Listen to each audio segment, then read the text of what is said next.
nga taubose yamna haunabugidamakta thunga machuga hana totpirani aduga cornflour se khra tosanbiro cornflour totpagi kanabase haubada natana maimita thau chongbagi awaba lairoi machu khra walo sumaina hapi baka shukaide aduga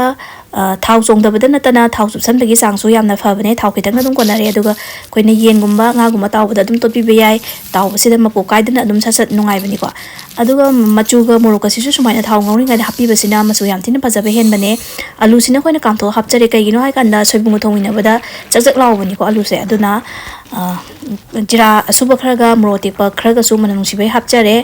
adegi khoina soibum asina kitchen king ni sina garam masala ne soibum se khoina yam hauna bagi damakta mondan na bagi damakta han bada thum khra totpirani aduga chinghi da sambirani aduga aroi bada ising iruna iru tadri pau mari mangara ising asemu da sambiro